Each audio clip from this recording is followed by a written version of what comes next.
La paciente de 63 años es casada desde hace 20 años, convive actualmente con su esposo, con quien ha vivido los últimos 15 años. Tiene 5 hijos, todos independientes. Por la línea materna, su hermana presentaba demencia y por la paterna, su abuelo presentaba enfermedad del Parkinson. El diagnóstico médico es neurológico. Presenta disartria y leve pérdida de la expresión facial bilateral. Sus capacidades intelectuales están intactas.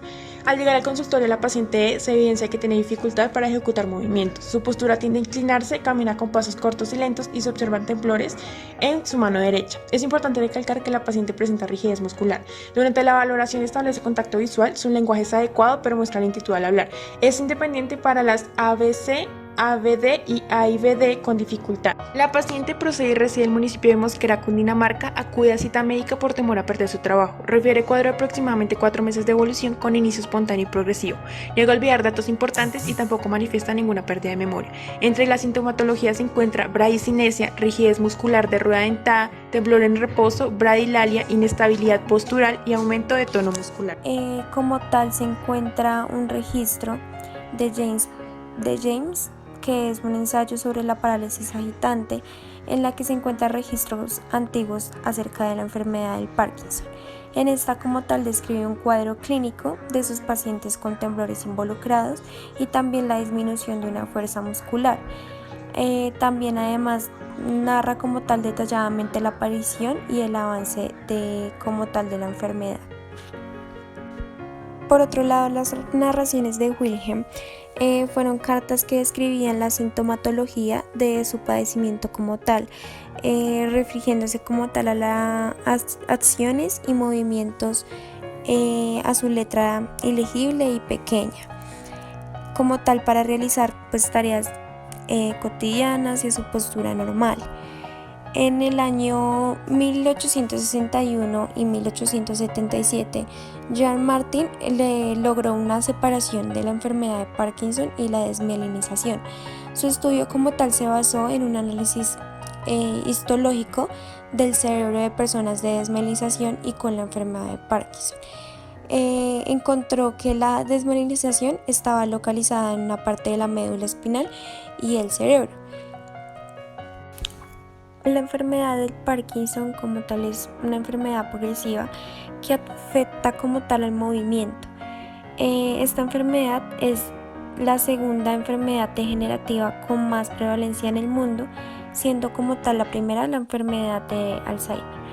Por lo general, esta patología comienza a presentarse en adultos mayores de 60 años, alrededor de 60 años, y se presentan síntomas como temblores en estado de reposo, aumento de tensión muscular, inestabilidad y entre otros síntomas que son frecuentes como tal de la enfermedad. En la prevalencia e incidencia, a nivel mundial esta patología está entre 100.000 habitantes, 200 o 300 personas son diagnosticadas. Se hizo como tal un estudio en el 2016, se estimó un total de 6 millones casos confirmados en todo el mundo. A comparación pues como tal del año 1990, que los datos fueron registrados de 2.500.000 pacientes confirmados. A comparación de estas dos pues se indica un crecimiento muy elevado de esta patología. Se espera que en el año 2040 sean diagnosticados con esta patología alrededor de 17 millones de personas.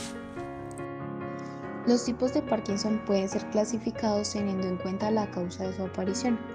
En el Parkinson primero se encuentran los asociados a factores genéticos y familiares o de origen idiopático, que es uno de los más frecuentes con cerca del 90% de los casos. En el Parkinson secundario, el origen de la enfermedad está relacionada a otras patologías o al uso de fármacos. El DSM-5 nos da dos criterios para diagnosticar la enfermedad. Uno de ellos es que no hay evidencia de otra enfermedad u otra alteración que probablemente esté contribuyendo al declive cognitivo. El segundo criterio es que la enfermedad de Parkinson antecede claramente en el inicio del trastorno. Para el año 2016 en la ciudad de Bogotá se lleva a cabo un estudio con el fin de caracterizar la enfermedad y como resultado se obtiene que en cerca del 62% de los pacientes el síntoma inicial es el temblor y la rigidez se presenta como síntoma de aparición temprana. En contraposición a otros estudios se vio mayor afectación en la población femenina. En el año 2019 se realizó un estudio con 42 sujetos, 23 de ellos adultos mayores sanos y 19 con enfermedad de Parkinson. El objetivo del estudio era comprobar la fluidez verbal y los resultados permitieron evidenciar un déficit al momento de conjurar fonemas excluidos en categorías gramaticales, entre otras, todo esto influido por el déficit ejecutivo. Afectación cerebral. Las áreas afectadas son los ganglios basales, el mesencéfalo, la sustancia negra, la dopamina, la tirosina, la vía nigroestriada y la vía indirecta y la vía nigroestratal. La dopamina es el químico que transmite señales entre la sustancia negra y la estación de relevo. La tirosina es un aminoácido obtenido de los alimentos. Cuando llega al cerebro se convierte en precursor de algunos neurotransmisores como la dopamina, la noradrenalina y la adrenalina, formando parte esencial del sistema nervioso. La vía nigroestriada es una de las 4 vías que forman el sistema dopaminérgico. Esta, junto con las otras 4, se encargan de transportar la dopamina de un lugar a otro en el cerebro. En la vía indirecta, la información después de viajar de la corteza cerebral al núcleo estriado debe pasar a través de la vía corticoestratal, donde se combina con dopamina D2 liberada por la sustancia negra que se encuentra en el mesencéfalo y se dirige hacia el putamen. De allí continúa su ruta hacia el globo pálido externo, el núcleo subtalámico, el globo pálido interno, el tálamo y llega de nuevo a la corteza cerebral. En el Parkinson se presenta una afectación en la producción de D2, ya que la sustancia negra no es capaz de liberarla y esto hace que GABA no cumpla su función, ralentizar el movimiento. Por esto, las personas con esta enfermedad no son capaces de controlar sus movimientos y podemos notar que son repetitivos. Ahora vamos a hablar sobre los tratamientos que se usan para la enfermedad de Parkinson. Es importante mencionar que nos centraremos en los tratamientos farmacológicos, mencionando su mecanismo de acción y sus características principales. En primer lugar, es fundamental recordar que hasta el momento no existe ningún tratamiento que cure de manera definitiva la enfermedad de Parkinson. El tratamiento médico más utilizado es la levodopa. Este fármaco es conocido por ser un precursor de dopamina. Por lo general es administrado de manera oral y es absorbido a nivel intestinal por el duodeno. Es así que posteriormente se convierte en dopamina por la enzima dopa-decarboxilasa o DCC. Una vez ingresa al cuerpo, solamente se conserva el 30% del medicamento y a nivel cerebral en el CNS solamente llega el 5% del mismo. Por esta razón es fundamental suministrar junto con la levodopa un fármaco inhibidor de dopamina a nivel periférico, esto para acumular la mayor cantidad posible en el CNS. Al usar ambos es posible conservar hasta un 25%, uno de estos puede ser la carbidopa. En cuanto a los efectos secundarios de la levodopa, el paciente puede presentar náuseas, vómitos, pérdida de apetito, así como también aumenta el riesgo en un futuro de presentar alguna enfermedad cardíaca o algún trastorno psicótico. La levodopa suele funcionar en las etapas iniciales de la enfermedad, puesto que el uso constante del medicamento genera sensibilidad y poca tolerancia, haciendo que a medida que pase el tiempo el paciente va a consumir mayores dosis del mismo. Ahora vamos a hablar de otros medicamentos que suelen usarse para el tratamiento del Parkinson. En primer lugar, se pueden utilizar agonistas dopaminérgicos, entre los cuales se encuentran ropinirol, pramipexol, bromocriptina y rotigotina.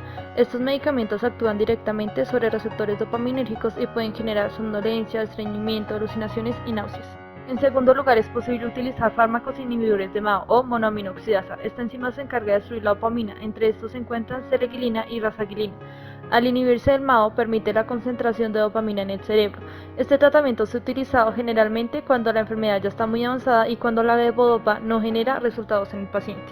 Para finalizar, la enfermedad de Parkinson puede ser tratada de manera quirúrgica. Entre estos procedimientos encontramos la estimulación cerebral profunda. En este procedimiento quirúrgico se le incrusta al paciente un pequeño aparato similar a un marcapasos. Por medio de este se dan estimulaciones eléctricas. Cabe mencionar que estas son manejadas por el mismo paciente por medio de un pequeño control. Esto ayuda a controlar el temblor, que es uno de los síntomas característicos de la enfermedad. El paciente presenta una sintomatología asociada a la enfermedad del Parkinson, puesto que la rigidez y temblor frecuentes son síntomas característicos de esta patología. Tenemos en cuenta datos sociodemográficos como la edad, puesto que las personas mayores de 60 años tienen más probabilidades de padecer dicha patología, así como los antecedentes familiares muestran una predisposición al Parkinson, lo que aumenta considerablemente su posibilidad de presentar esta enfermedad. La patología está en sus etapas iniciales, es así que al iniciar con uno de los tratamientos farmacológicos, se espera que el curso de la enfermedad sea lento aunque progresivo. La paciente deberá tener controles periódicos con el servicio de neurología clínica para encontrar el tratamiento adecuado, permitiendo determinar si existe una respuesta positiva a dicho fármaco. Se espera que la paciente pueda llevar un control de su enfermedad, reduciendo el curso de la misma y permitiendo un mejor control de los síntomas.